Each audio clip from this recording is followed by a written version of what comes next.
Good morning, everybody. Welcome to Saturday School. It's myself, Roger Norris, Internet Business School business manager and coach, here for another fantastic Saturday School session, hopefully. We've got people on from around the world, which is fantastic. If you're watching the replay on YouTube, welcome. Hope you enjoy the videos and stick with it. There's lots to learn. And give us a like and subscribe. You'll see more videos as we post them. Okay, so today on Saturday School, we've got a packed session. Let's just click forward. I'm going to be talking about images. Okay, one of the things that creates problems for people, getting great images, sourcing them, getting kind of the right file sizes so that they fit on websites and don't have funny looks to them, and also so they don't pixelate and just look rubbish. So we're going to talk through all those, and then I've got a couple of few useful tools and websites to have a look at. And one of them is not Canva. I know that's the first thing that people might think of for helpful with images, but I'm going to show you some alternatives. Okay, so let's crack on. So the power of the image. Who remembers this image from 2018? Anyone? Anyone? Okay. This one was produced by Kentucky Fried Chicken back in 2018, when you remember they had a big problem with their supply chain. They kind of swapped over all their chicken deliveries to their UK restaurants, and the new supply company just completely messed it up. And Kentucky Fried Chicken ran out of chicken, and it was a major event around the world. You know, a big social media thing. You know, how can a chicken restaurant run out of chicken?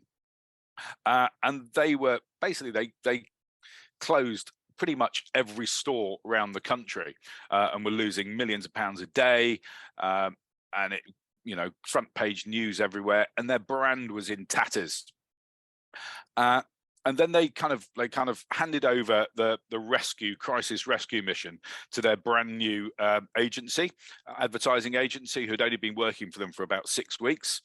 And they just sort of came up with this one fantastic image that doesn't need translation. And they posted it in 2 national newspapers. I think it was the Sun and the Metro, and with a readership of about 6 million people. And it got picked up on social media, and people accepted the apology. They found the humor in it, and all their social media posts were about pointing people towards the fun of the memes of the FCK image, and they actually rescued their brand image and came out of the other side with a pretty much the same brand satisfaction rating. And I think within about sort of 8 or 9 months of this image going online, it had been seen by over 1 billion people. So it's the power of just one image can be so important. Okay.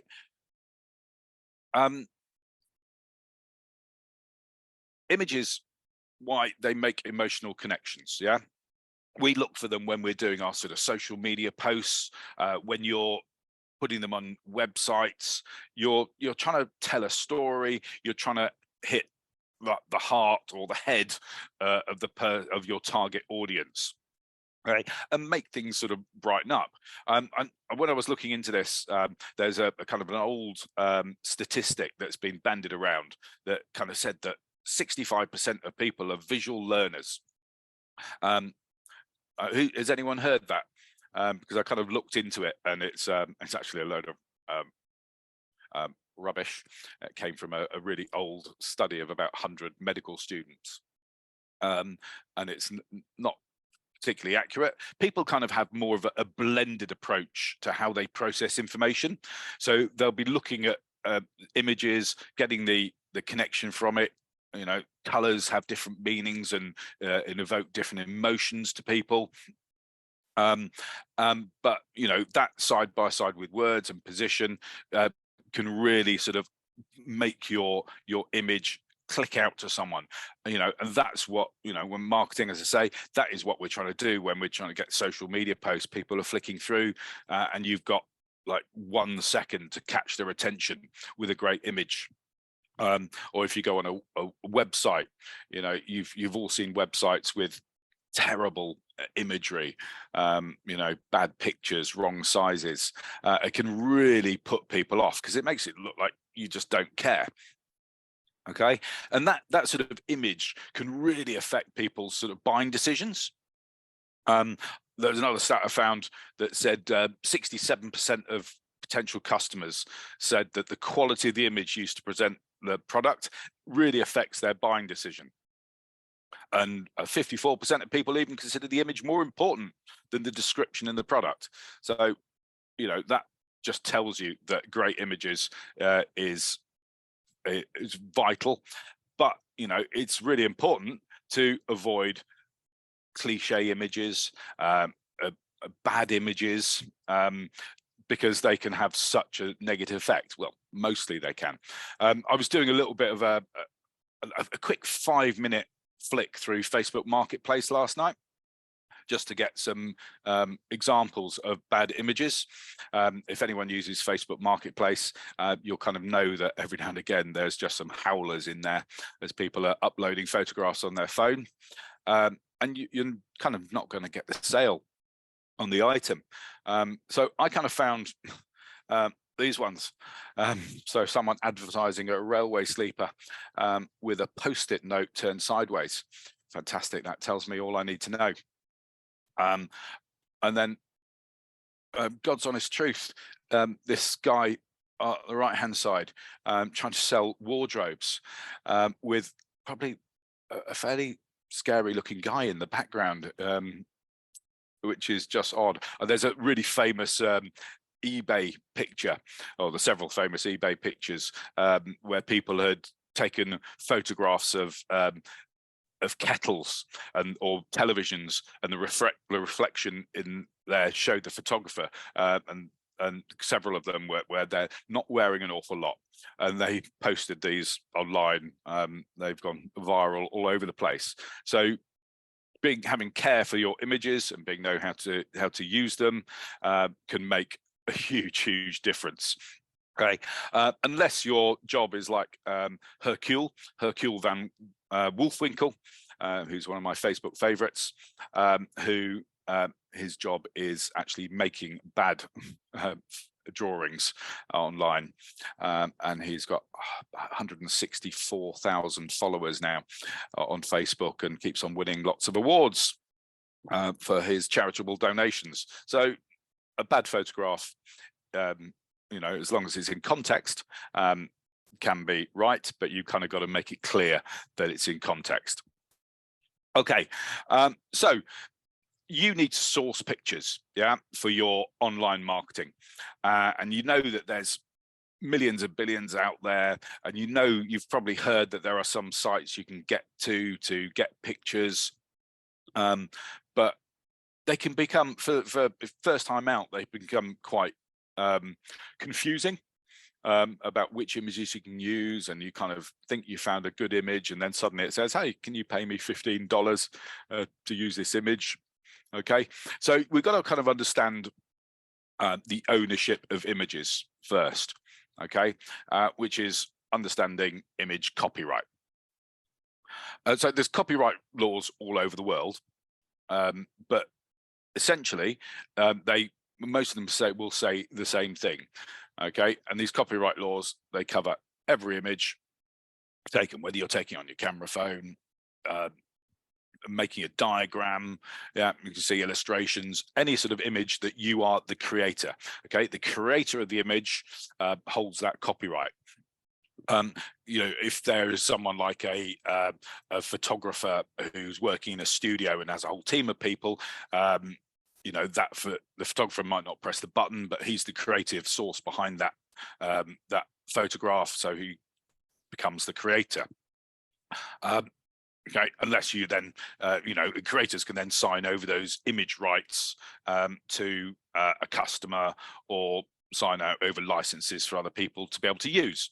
Okay, so essentially you create an image, every image you've posted on your personal Facebook page is copyright to you.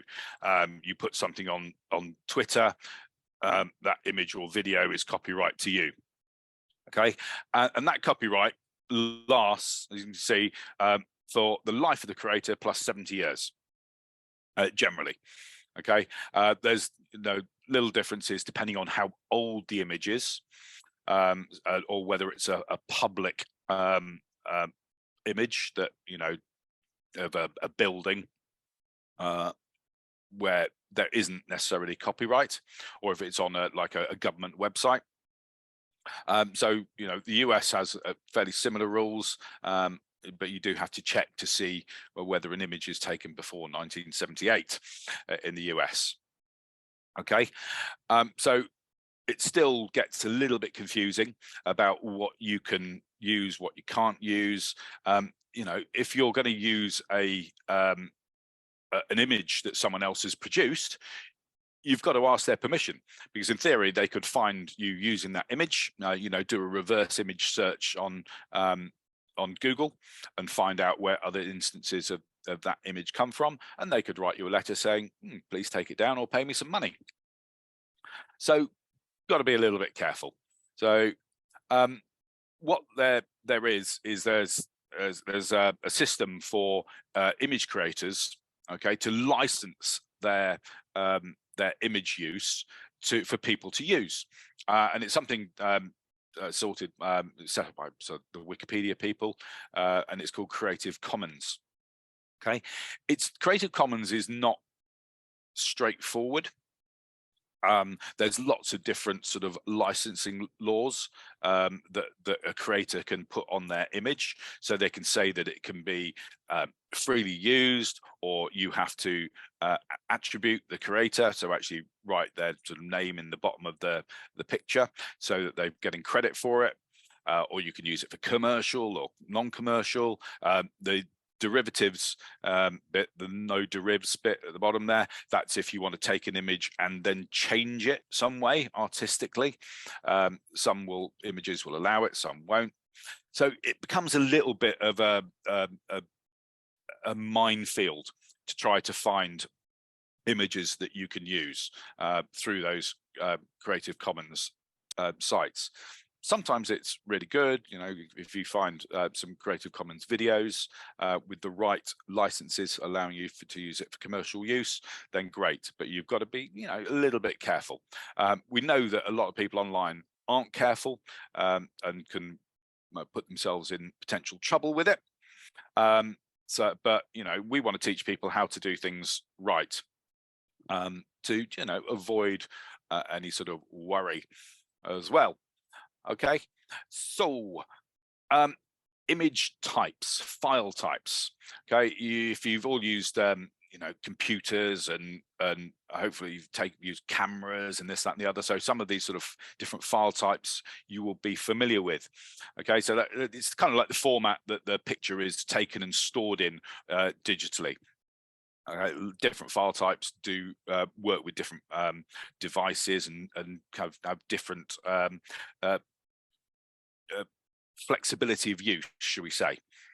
The main two categories of these, you don't kind of need to know this until you're a bit more sort of expert, okay, but there's either raster images, which are made up of pixels. So hopefully most people are familiar with the sort of pixels on the screen from your television. You're always told when you buy a phone that it's got these 40 million pixels.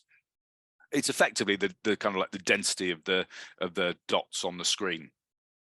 Okay, and then they kind of have a measurement of this dots per inch, the DPI.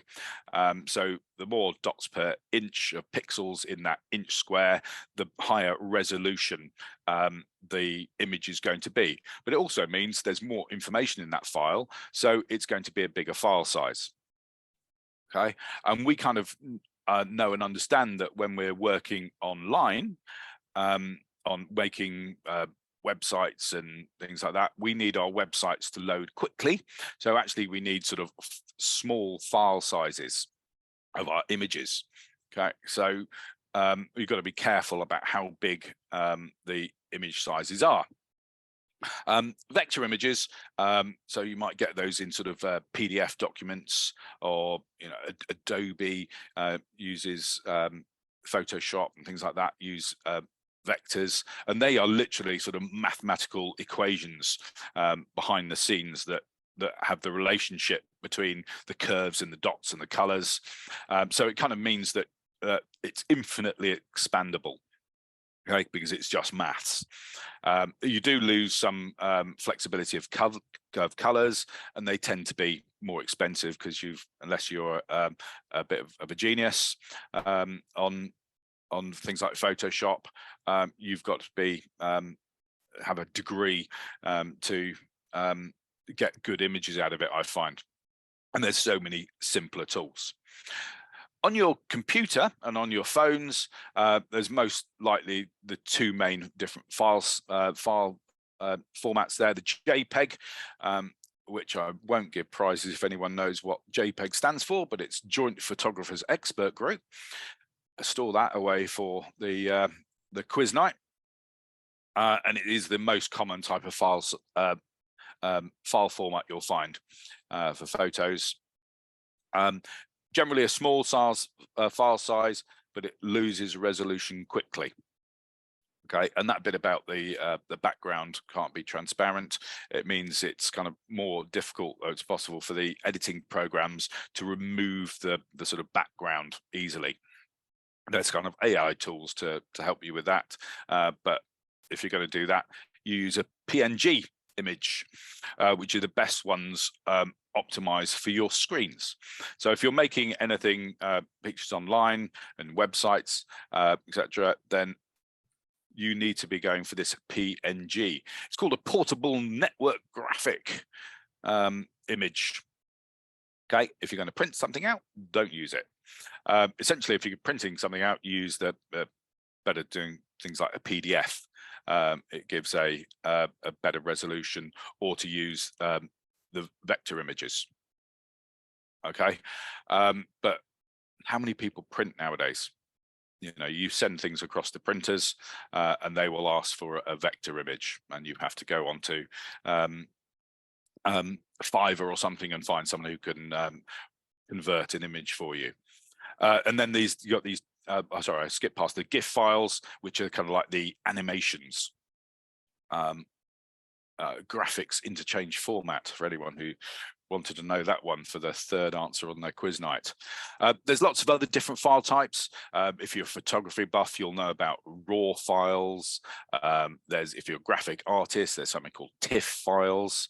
If you're a pro web developer, there's something called WebP, which make files really quick loading for JPEGs or PNGs. It kind of like compresses them a bit. PSD files from Adobe Photoshop, and then if pro printers and stuff will use something called an EPS, encapsulated PostScript, which are really high res graphics. Okay, so there's kind of lots of different confusing files out there, but the main ones that you need to concentrate on if working online are the JPEG and the PNG. Okay, so you get that's kind of like the image file information. Then there's various other jargon. Let's get through this quickly. Pixels, we've explained about the measurement of the screen, and an image can be measured online by the number of pixels in terms of height and width. And that kind of determines, depending on the resolution of the screen, the space that it takes up on that particular screen. Does that make sense? Yeah. Pixels, height and width. So you'll quite often, I'll show you in a minute, there's websites that ask for images, and they'll say it's we need a 1080 by 720 in here. Okay, and that's the pixel size. DPI, I said it's about that resolution, how clear it looks on the screen. You've got this aspect ratio, which is just literally the relationship between the width and the height, so that if you're scaling something down, it stays, well, you don't stretch it and make it look odd. And then going on from one of our previous Saturday schools, if you're putting an image on a website, you always, or anywhere online, you always put an alt text in, which is kind of like a written description of the image. You can use it for SEO, or you can use it for accessibility reasons. I will quite often, if I'm doing a kind of like a website with a product which isn't likely to be targeting accessibility needs, I could put an image of someone on the screen and then write some sort of SEO information underneath, or like butcher in Hastings, family butchers in Hastings, behind a butcher's shop window picture. So it gives you a little bit more of an SEO hit. Okay, so look, there's all the jargony bits. Let's try and jump away from those and look at how we can source images. And there's lots of places that you can get them. Okay, and you've probably got your favorites if you've done this before. And I'm just kind of went through the process of looking at this as a kind of like a beginner might do, to try and see what places you can get to. So essentially, the best option, if you're a good photographer, is to use your own photos or graphics, because you are the creator. And you own the copyright, no problem. You can do a Google image search and just literally search through for images, and you can actually filter images by their license. We'll have a look at it, and there's Google Lens I mentioned. There's all these sort of free stock photo sites, and there's hundreds more. And I'll show you a couple of these ones. I didn't mention Canva, but yeah, Canva you can use, because Canva has got a link through with lots of free images, and you can actually just sort of create a screen with an image, download it, and then you've got a license-free picture on your website. A lot of these free photo sites are owned by the big premium sites, and they kind of use it as a feeder and a teaser to get people through to the premium money paying sites, which you've got the great photos on for a price, but they're trying to get you to buy those images, which can get expensive. But if you want one particular fantastic image that encapsulates everything about your brand or your product, then maybe spending 15-20 quid on that signature image is worthwhile.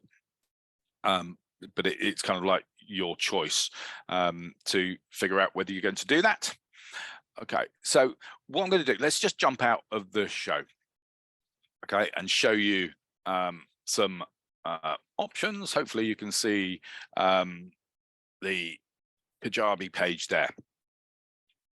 So I've brought up the Kajabi page because this is where we build our courses on, okay, and it's quite a good indication of the sort of images and that you might need, and those sort of pixels and stuff like that. So here is a product that needs an image at the top there, and the product thumbnail here. Okay, see here, this needs to be 1280 by 720. So if I'm going into to find a picture or creating an image to go in here in Canva or one of the other Pro Tools we've got, like Click Designs, I'm going to set the canvas size as 1280 by 720. That's the pixels. Okay, so and then that image will fit perfectly in the customer view of the course. And there's lots of different sizes that Kajabi will use for different images. There's a 1920 by 720. It's now going to go slow because I'm talking on a video. There we are. So on the welcome to the course size, this one needs a 1280 by 720 image in here. If you're doing it on a web page, you might not have guidance of what size the image is, and you have to muck around with it, play around with it, and it gets really frustrating. But we're going to show you a tool to be able to do that. Okay. This is the Creative Commons site, which I was talking about the different types of licenses. So let's not go through all the legal stuff, but you could actually use Creative Commons to search for content. So shout out something to search for. Who's going to be first? Please be polite. What should we search for?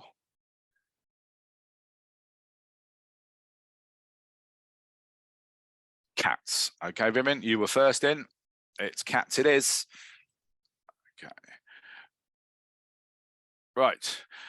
Lots and lots of cats pictures. And there's cat music, cat everything, loads of those and results. We just want to see the images. Okay. So down the right hand side, these are those shortcuts for these licenses. So it can be used commercially. So we'll filter that one. We can choose the different file types. So there's SVG in there as well. And you can choose the aspect ratio and the size and the source of it. So there's lots of things that you can play around with. If you're allowed to modify and adapt it, let's just click that one. Okay, and here are some cat pictures. Okay, choose through, but then when you click on this picture, okay, this one says the license means we need to credit the creator, which is it's fine if it's a really good image. You can put an image credit underneath the picture. If you're doing it on sort of social media, you haven't really got space to do that. Okay, so it can be a little bit of a pain sourcing them. A lot of the Creative Commons pictures are on a site called Flickr, which I hadn't kind of used before much, but I kind of went down a rabbit hole with it and came into sort of problems of finding images that I could use just simply. Otherwise, you can spend hours and hours and hours just looking for the right image, and then find the one you really want, and then find you can't use it. So Flickr is a potential for people to use, but it's not the best. Okay, so that's that one. That was Flickr. That's no problem. Sorry, I've just got to move this down a little bit because it's underneath the zoom controls. Sorry about that. Okay, that's Flickr. Let's close this down. So one of the best place that I found was Unsplash. If anyone's used Unsplash, it was just really good quality pictures and just nice and simple. Okay, so we're going to put cats in here. There's lots of different other keywords that we can put in around a cat as well. So notice that Unsplash is showing me the premium images at the top, the view and iStock, because you come on here and you go, wow, that's a great picture, and you see the information that's come up on underneath here. Okay, that's the alt text that's showing up on the image. Okay, but they're going to cost me $10 to $15 or $20 or potentially even more. Okay, but so we're just going to look at the sort of free stuff. So you see a few adverts which pays for the use of you doing it, but you've still got some fantastic range of images. Okay, let's not go and look too carefully at them. Okay, here's one from Karina. This one has been viewed 44 million times and downloaded 377,000 times. Not surprisingly, it's a good picture. Okay, you can set it as one of your favorites, and if I want to, I can just download it. You can give, it encourages you to give a shout out if you want to, but it's not necessary. And now I've got that down as downloaded as a JPEG onto my computer. Okay, it's that easy. So I think that Unsplash, sorry, is a really, really simple source of photographs, and you can get through things super quick. And it's just looking at stuff with keywords, cat sleeping, just to narrow things down a little bit more. Okay, so I think that, you know, there's some great pictures on here. Okay, and so of all the sites, and I've been through quite a few of them to test these to find out the good one to recommend. At the moment, definitely Unsplash for ease of use and the speed of finding stuff is really good, as long as you don't get seduced by the premium pictures at the top. Okay, right. What else do we do with images? We can use them in editing tools. So we've had this, I've talked about this before, click designs we use for making some of our images. And if I want to create something in here, then I can just put a test one. I'll just start it with a blank canvas. This again asks me for the size that I need to put the image in. Canva allows you to do this as well. So this is an 800 by 600 image. I can put, this is great, it's got a link through to Pixabay, which is one of the other free image sites. And I can search any of these images. Let's stick with the cats theme, and there's some good quality cats. I can drop that through,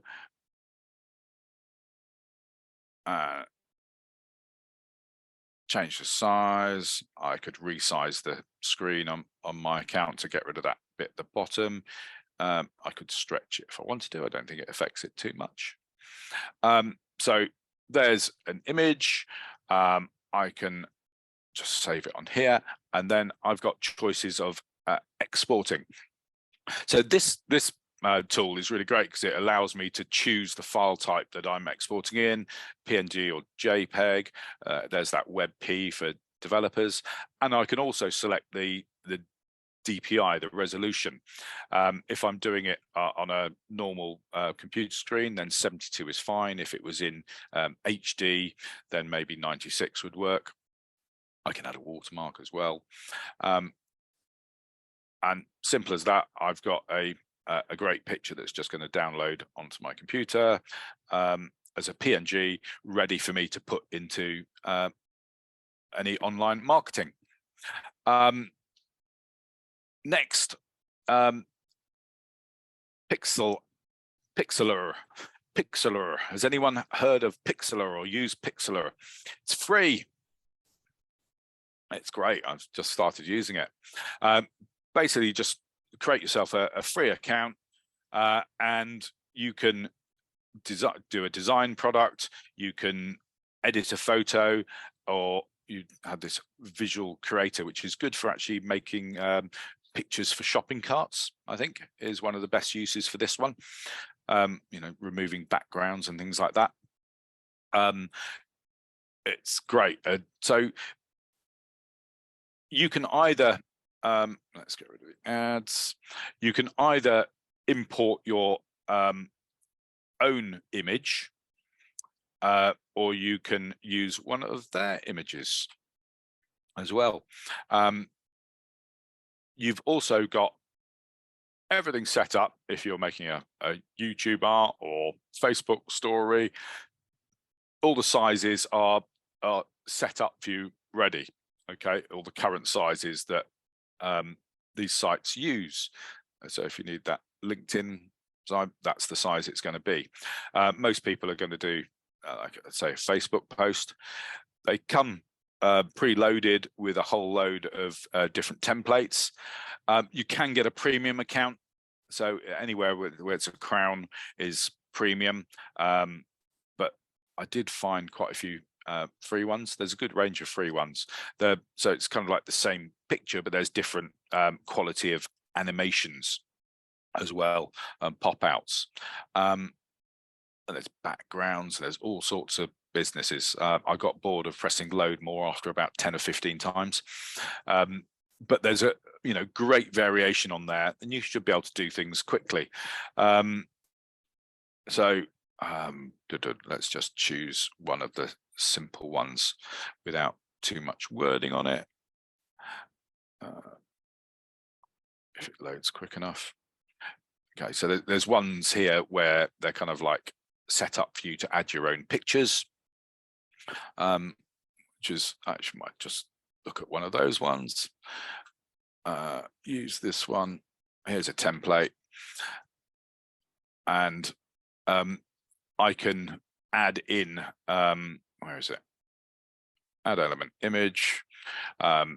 You've got, I'm sure there's some free ones in here. Yeah, you've got arrows in and stuff like that.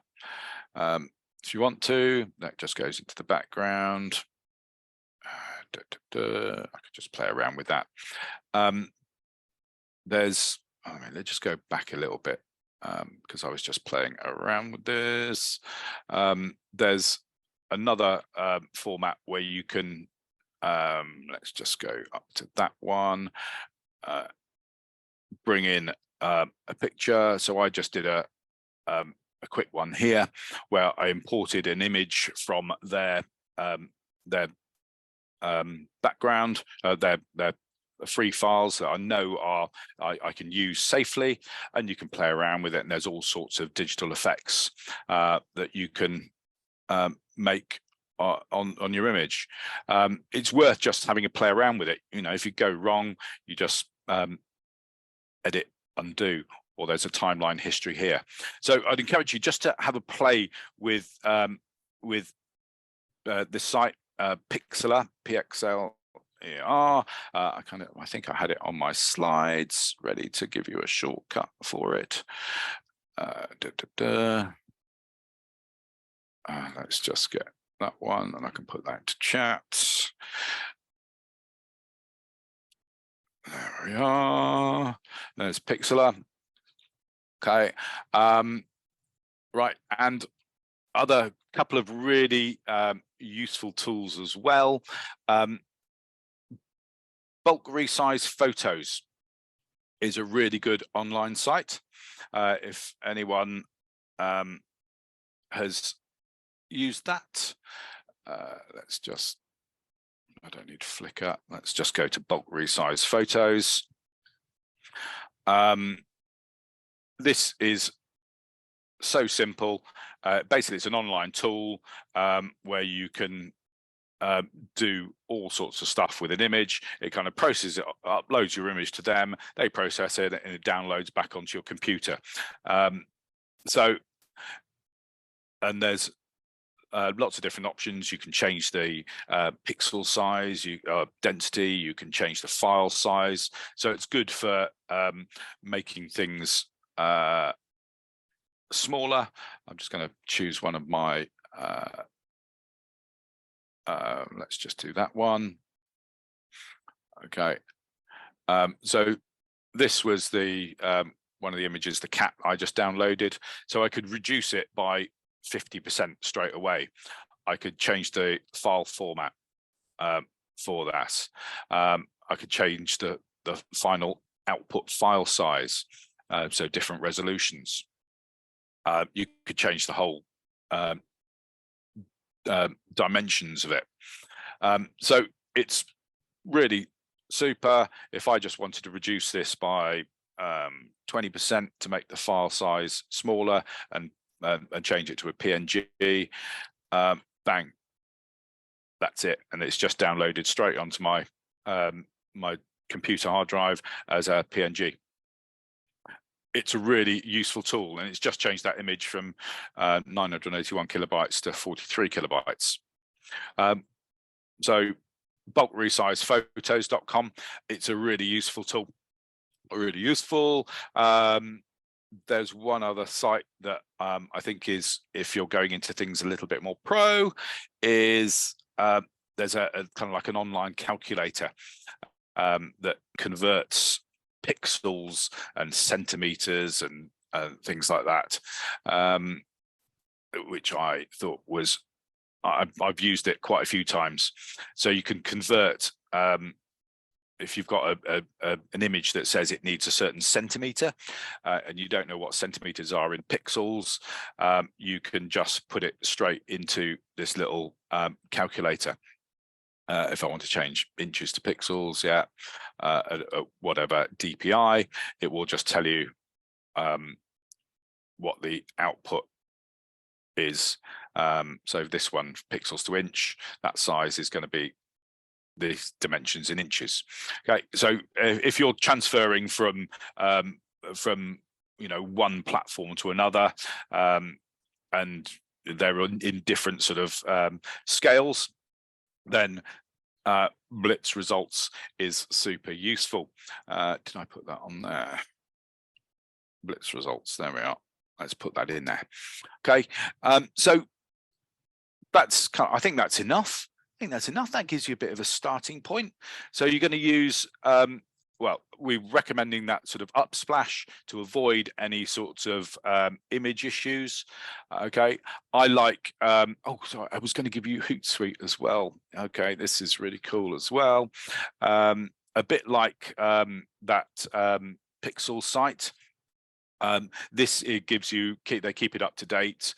The sizes of all social media websites. Okay, so if you were wanting to know, I don't know, YouTube image sizes, okay, the profile pro photo, it's not very good colors on here. Don't know why they've done this. It might be because I'm on dark view, 800 by 800 pixels. The banners are 2048 by 1152. So it's a really good sort of reference point for images online. It tells you what what the right aspect ratio is going to be, the maximum file size, and they've got some handy little links to their training videos to watch those, to thank them for their the information they're bringing you. But it's I find this a really good resource site, and I know they keep it up to date. You can give them your email address and download it. But yeah, HootSuite is super useful. Let's just do that one. Okay, so yeah, some really good tools out there. Use Upsplash.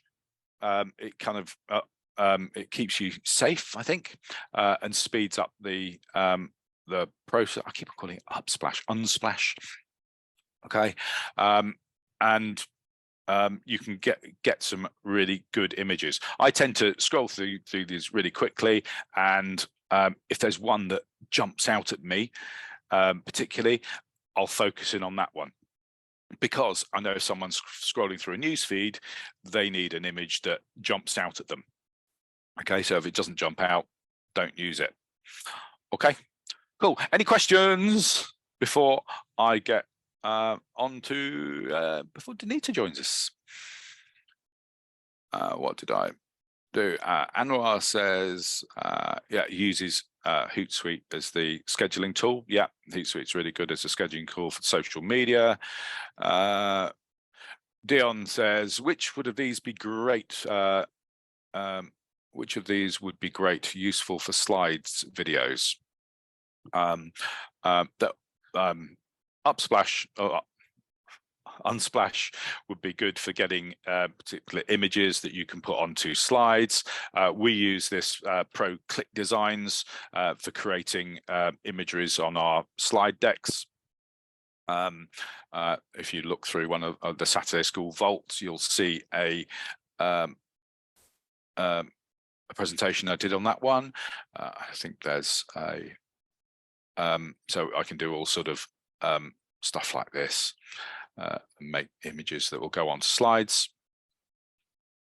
Okay, so lots of different options.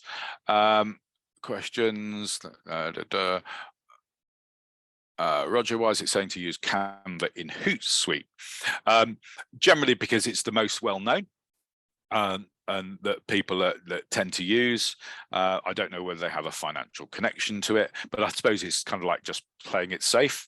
But you know, you can do what you can do in Canva, you can do in this in the click designs, but you can do it better for marketing. That Pixlr site I showed you does a lot of similar stuff as well. It's kind of whichever you prefer. I've said before when I was talking about Canva, it tends to get a bit boring, a bit samey, a bit cliched. You kind of used by sort of schools and not really by professional marketers. So there isn't quite as a good range of content on there, I find anyway.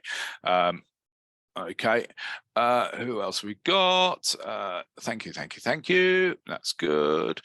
Anwar, any suggestions for free video?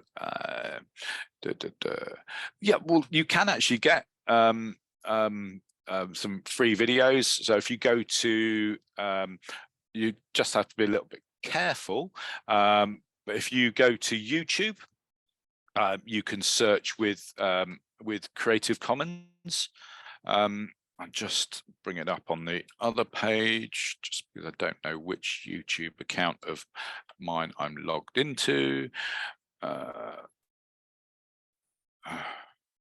I'm logged into Simon's YouTube account. There we are. Let's just bring that across. Okay. Bring that across. So you can search for cats meowing. Okay, and there's an option. There's a filter. There we are. You go to filters here. I hope it's still here. Okay, and there is Creative Commons. You can also choose for what size you want as well. Okay, so these are some apparently some Creative Commons videos, but you'll know now to just sort of check the license status of that Creative Commons.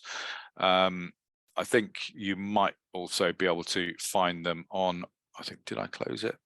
That was the HootSuite. We don't need that one. Oh, yeah, there might be. Oh, that's gone to WordPress. Let's just go back. This was the Wikipedia site for Creative Commons licenses. But did they have video on here?